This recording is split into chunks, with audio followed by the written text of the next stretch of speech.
Tuhanlah kekuatanku, Tuhanlah nyanyianku, Dialah keselamatanku. Jikalau Dia di pihakku, terhadap siapakah ku gentar? Tuhanlah kekuatanku, Tuhanlah nyanyianku, Dialah keselamatanku. Jikalau Dia di pihakku, terhadap siapakah ku gentar? Tuhanlah kekuatanku, Tuhanlah nyanyianku, Dialah keselamatanku. Jikalau Dia di pihakku, terhadap siapakah ku gentar? Mazmur 41 ayat 1-3. Untuk pemimpin biduan, Mazmur Daud. Berbahagialah orang yang memperhatikan orang lemah. Tuhan akan meluputkan dia pada waktu celaka. Tuhan akan melindungi dia dan memelihara nyawanya, sehingga ia disebut berbahagia di bumi. Engkau takkan membiarkan dia dipermainkan musuhnya. Selamat pagi saudara-saudara, kembali kita bertemu di persekutuan doa pagi GKI Surya Utama. Marilah kita bersatu di dalam doa. Ya Tuhan Allah kami mengucap syukur untuk hari yang baru, untuk kehidupan yang masih terus Tuhan berikan dan juga yang Tuhan pelihara.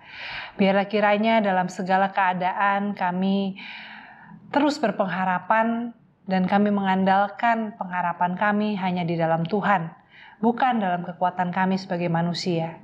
Sehingga dengan demikian Tuhan, apapun yang terjadi, kami tidak kehilangan sukacita dan pengharapan kami. Dan untuk itu kami mau sama-sama belajar dari firman Tuhan yang memimpin hidup kami untuk benar-benar memegang kebenaran sehingga kami tahu apa yang terbaik, apa yang menjadi kehendak Tuhan yang dapat kami lakukan. Dalam nama Tuhan kami Yesus Kristus kami berdoa. Amin. Pembacaan Alkitab dari Kitab Wahyu, dari Surat Wahyu, pasal 2, ayat 12-17. Demikian. Dan tuliskanlah kepada malaikat jemaat di Pergamus. Inilah firman Dia yang memakai pedang yang tajam dan bermata dua. Aku tahu di mana engkau diam, yaitu di sana, di tempat tahta iblis. Dan engkau berpegang kepada namaku, dan engkau tidak menyangkal imanmu kepadaku. Juga tidak pada zaman Antipas, saksiku yang setia kepadaku, yang dibunuh di hadapan kamu, di mana iblis diam. Tetapi aku mempunyai beberapa keberatan terhadap engkau. Di antaramu ada beberapa orang yang menganut ajaran Bileam, yang memberi nasihat kepada Balak untuk menyesatkan orang Israel, supaya mereka makan persembahan berhala dan berbuat zina. Demikian juga ada padamu orang-orang yang berpegang kepada ajaran pengikut Nikolaus. Sebab itu bertobatlah. Jika tidak demikian, aku akan segera datang kepadamu, dan aku akan memerangi mereka dengan pedang yang di mulutku ini. Siapa bertelinga hendaklah ia mendengarkan apa yang dikatakan Roh kepada jemaat-jemaat.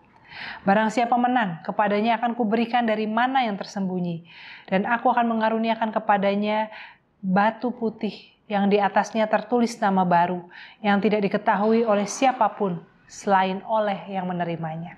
Demikian saudara-saudara pembacaan firman Tuhan. Saudara-saudara, kalau boleh memilih, saudara lebih suka yang mana? Dipuji atau ditegur?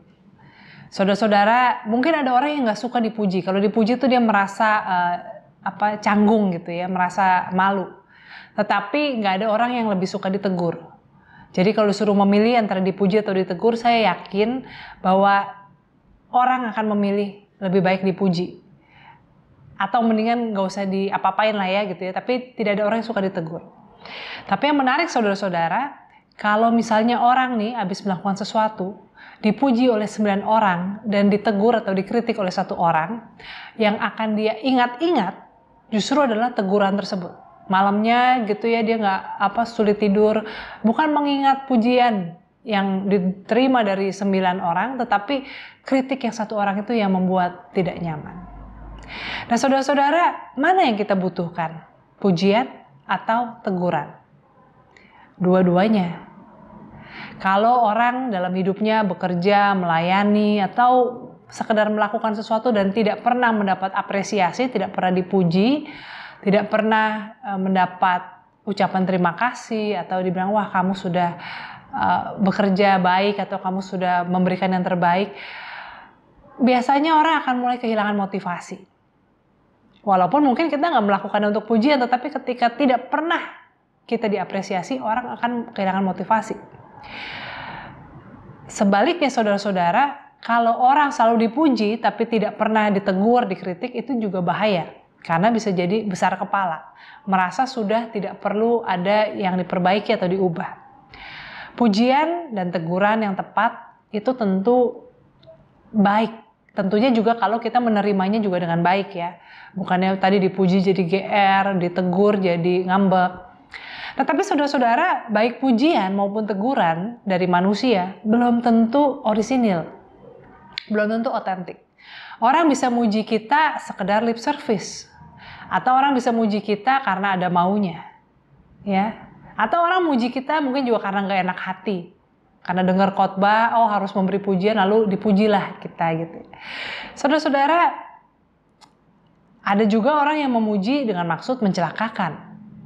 Sebaliknya teguran juga belum tentu tulus. Kadang-kadang ada orang yang mengkritik, menegur, memberi masukan memang maksudnya baik. Tetapi tidak sedikit orang yang menegur, mengkritik itu karena memang sekedar mau menyerang, mau menyakiti, atau memang mungkin tidak suka dengan kita, dengan saudara, lalu ya mencari-cari. Jadi sebenarnya saudara-saudara, walaupun manusia butuh diapresiasi, butuh pujian, dan juga perlu teguran, tetapi pujian dan teguran dari manusia itu tidak selalu baik, tidak selalu jujur. Nah kalau gitu dari mana kita perlu mendapat pujian dan teguran?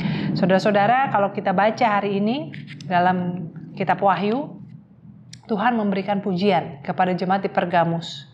Tuhan mengatakan kamu, walaupun kamu hidup di tempat di mana iblis bercokol gitu ya, maksudnya bukannya banyak setannya, tetapi ini tempat di mana banyak sekali manusia-manusia yang jahat, yang lalim, tapi kamu berhasil, kamu bisa menjaga iman kamu, kesetiaan kamu, bahkan ketika ada saudaramu Antipas yang menjadi martir, dibunuh karena imannya, kamu tidak takut, tidak gentar, tetap menjadi orang percaya. Tuhan memberikan pujian, apresiasi. Tetapi Tuhan juga memberikan teguran karena ada beberapa orang di antara mereka yang sesat cara berpikirnya. Nah saudara-saudara, kalau memang sih kita sekarang tidak mendapat wahyu, atau tidak umum orang mendapat wahyu seperti Yohanes mendapat wahyu, dan jemaat-jemaat, 7 jemaat termasuk Pergamus mendapat apresiasi dan teguran langsung dari wahyu yang didapat oleh Yohanes dari Tuhan. Tapi saudara, firman Tuhan ini adalah revelation, wahyu dari Tuhan untuk kita sekarang. Jadi kalau kita mau melihat hidup kita, apakah hidup patut dipuji atau perlu ditegur, maka lihatlah pada firman Tuhan. Saudara-saudara, Tuhan tidak punya kepentingan seperti manusia yang memuji bisa karena ada maunya, menegur karena dia punya luka gitu ya. Tuhan nggak punya agenda ataupun kepentingan lain. Kepentingan Tuhan dalam memuji dan menegur kita cuma yang saya pahami 2 hal. Yang pertama karena dia mengasihi kita, karena dia menyayangi kita, karena dia ingin kita mengalami damai sejahtera. Dia ingin yang terbaik untuk kita. Makanya kita mendapat hal yang baik maupun juga teguran itu adalah untuk membentuk kita. Tuhan ingin kita mengalami damai sejahtera yang sejati, bukan damai sejahtera yang palsu. Bukan jelek tapi dibilang bagus supaya senang, bukan. Dan sebetulnya kalau kita melakukan sesuatu dengan buruk, lalu orang membenarkan kita, orang memuji kita, sebetulnya hati nurani kita juga nggak bisa dibohongi. Pasti hati nurani kita juga tidak akan damai sejahtera. Maka pujian dan teguran dari Tuhan itu adalah karena Dia mengasihi kita, Dia ingin kita sungguh-sungguh mengalami damai sejahtera yang sejati.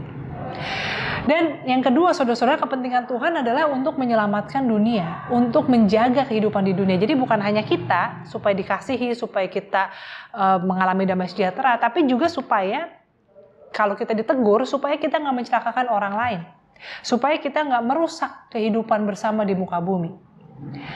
Dan juga kalau kita diapresiasi, kalau kita di-encourage supaya kita bisa berbuat baik, itu juga supaya kita jadi berkat. Ya, jadi kepentingan Tuhan cuma dua ini. Dia mau mengasihi kita. Dan Dia mau kita bukan hanya tidak mencelakakan orang lain, tapi bahkan kita menjadi berkat. Supaya keselamatan bagi dunia itu terjadi. Nah, oleh karena itu saudara-saudara, kalau kita dalam kehidupan ini kita hanya mencari pujian dari manusia, atau kita sangat terganggu oleh teguran, oleh kritik manusia, sehingga itu membuat kita jadi mungkin ngambek, tidak semangat dan sebagainya, saudara-saudara, itu sungguh sia-sia. Yang terpenting adalah bagaimana kita sungguh-sungguh mengenali firman Tuhan, memiliki relasi yang erat dengan Tuhan, sehingga Tuhan melalui firman-Nya, melalui Roh Kudus yang ada di dalam diri kita, Dia yang akan membimbing kita. Tuhan itu murah dengan pujian. Jadi Dia bukannya Tuhan yang pelit memuji. Kalau kita berbuat baik, maksudnya bukannya perbuatan baik yang menyelamatkan, tapi kalau kita sudah memberikan yang terbaik, sekalipun mungkin hasilnya tidak sempurna, sekalipun mungkin kita disalahpahami, tetapi Tuhan tidak bisa dibohongi. Damai sejahtera Tuhan tidak akan hilang kalau kita memang sudah seperti jemaat di Pergamus, bertahan dalam iman, dalam kesetiaan, dalam perbuatan yang baik. Dan sebaliknya saudara-saudara, kalau kita memang berbuat salah, kita nggak bisa berdebat, berkelit di hadapan Tuhan, karena Dia adalah Allah yang Maha Tahu. Dia tahu apa yang kita lakukan di ruang-ruang yang tersembunyi. Dia tahu apa yang kita pikirkan, bahkan perkataan kita sebelum keluar pun Tuhan tahu, ya. Selagi kita duduk ataupun berbaring, Tuhan tahu semuanya. Oleh karena itu, jangan juga menolak teguran firman Tuhan. Jangan menolak ketika Roh Kudus mengingatkan kita. Jangan padamkan roh. Untuk itu kita perlu memahami bahwa kita tidak sempurna. Jadi kalau kita mendapat apresiasi, mengalami damai sejahtera dari apa yang kita lakukan, jangan menjadi sombong, jangan memiliki kesombongan rohani, ya. Wah, lihat Tuhan pasti bangga nih punya anak seperti saya, atau kemudian merasa sudah cukup. Dan juga ketika kita ditegur, jangan kita malah merasa, ya udahlah saya memang nggak layak untuk jadi anak Tuhan, saya pergi aja deh dari gereja, atau saya nggak usah berdoa deh sekalian, karena kayaknya hidup saya nggak layak. Saudara-saudara, ingat sekali lagi, kepentingan Tuhan adalah untuk mengasihi, menyelamatkan kita, dan juga supaya kita sebagai makhluk hidup ini, sebagai manusia, juga menjadi kabar baik bagi dunia. Oleh karena itu, terimalah pujian atau apresiasi kalau kita merasa hidup kita sepadan dengan firman Tuhan, Roh Kudus memberikan kita damai sejahtera. Terimalah itu dengan kerendahan hati, dan juga dalam kerendahan hati kita mau menerima teguran dan mau berubah. Selalu ada ruang untuk improvement, selalu ada ruang untuk perubahan. Selama kita masih hidup, kita bisa jadi lebih baik, ya. Selama kita masih diberikan hari-hari di dunia, setiap hari kita bangun pagi, itu artinya kita masih bisa lebih baik daripada kemarin. Maka saudara-saudara, mari kita sekali lagi, ya, kita nggak mencari pujian dan teguran dari manusia, tapi kita mau sungguh-sungguh mengenal Tuhan supaya kita juga bisa peka, mendengar apa yang menjadi teguran Tuhan atau kabar damai sejahtera. Kiranya Tuhan menolong kita. Amin. Mari kita bersatu di dalam doa. Tuhan, pada saat ini kami bersatu hati membawa di dalam doa pergumulan kami bersama. Tuhan, Kau tahu kecemasan kami, kekhawatiran kami terkait dengan penyebaran virus COVID-19 yang masih belum terkendali. Kami mohon Tuhan, berikanlah kami hikmat untuk boleh menjaga diri, menjaga kesehatan, menjaga sesama kami dengan protokol kesehatan. Dan juga biarlah kiranya Tuhan, Kau juga berkati kami dengan daya tahan tubuh yang baik, dengan kesehatan, sehingga apapun yang terjadi kami dapat menghadapinya. Saat ini Tuhan kami juga berdoa Tuhan untuk upaya vaksinasi yang sudah mulai dilakukan. Kami bersyukur untuk kemajuan ini. Biarlah vaksinasi tersebut boleh berjalan dengan baik. Dan biarlah vaksin tersebut merupakan jawaban Tuhan untuk pergumulan kami. Cara Tuhan untuk menyembuhkan umat manusia. Dan biarlah kiranya Tuhan ketika kami sembuh nanti Tuhan kami tidak melupakan pelajaran yang telah kami terima sepanjang tahun yang telah berlalu. Dan biarlah kiranya kami boleh hidup dengan lebih bertanggung jawab, dengan lebih sederhana, dengan lebih harmonis dengan alam dan lingkungan kami. Saat ini Tuhan kami juga mau berdoa Tuhan untuk keamanan baik di negara kami maupun di negara-negara lainnya. Terkait dengan tekanan hidup akibat pandemi yang tidak kunjung selesai, resesi ekonomi, kehilangan pekerjaan, ada banyak orang yang menjadi mudah tersulut. Tuhan kami berdoa agar kiranya bukan saja aparat dapat menjaga keamanan, tapi biarlah kiranya para pemuka agama, para pemimpin masyarakat dapat menyejukkan, dapat menenteramkan hati rakyatnya, sehingga walaupun kami harus bergumul tetapi kami boleh tetap tenang dan berpengharapan. Pada saat ini kami juga secara khusus berdoa bagi saudara-saudara kami yang menjadi korban dari peristiwa alam, baik di Kalimantan maupun di Sulawesi atau di tempat-tempat lainnya. Tentunya sangat sulit pergumulan mereka, apalagi di masa pandemi seperti ini ya Tuhan. Biarlah kiranya Tuhan yang menyertai mereka, Tuhan yang memulihkan mereka, dan Tuhan juga yang mencukupkan apa yang menjadi kebutuhan mereka. Dan Tuhan pakailah kami untuk menjadi perpanjangan tangan Tuhan, saluran berkat Tuhan. Untuk itu kami menyerahkan juga dalam doa kami pemerintah kami Tuhan. Mereka yang bertanggung jawab dan harus bekerja untuk menyejahterakan masyarakat, untuk menjaga keamanan, untuk menyediakan pertolongan pertama bagi para pengungsi. Tuhan berikan mereka bukan saja kesehatan dan kemampuan bekerja, tetapi juga hikmat yang dari Tuhan, sehingga segala keputusan yang mereka ambil adalah tepat dan secara jangka panjang dapat dipertanggungjawabkan. Saat ini Tuhan kami juga mau berdoa Tuhan untuk berbagai pelayanan gerejawi, baik di gerejamu maupun juga di lembaga-lembaga Kristiani lainnya. Lembaga Alkitab Indonesia salah satunya. Tuhan biarlah kiranya setiap pelayanan kami berkenan di hadapan Tuhan. Baik itu pengajaran, baik itu ibadah online, baik itu upaya untuk membagikan kabar baik itu persekutuan di antara kami. Tuhan yang pimpin setiap kami untuk boleh memberikan yang terbaik, dan sehingga kami pun dapat bertumbuh menjadi bagian dari diri kami yang terbaik. Tuhan kami mau serahkan segala pergumulan kami ke dalam tangan Tuhan. Biar kiranya Tuhan Engkau Allah yang maha pengasih, Engkau mendengar, menjawab doa kami. Dalam nama Tuhan kami Yesus Kristus kami berdoa. Amin.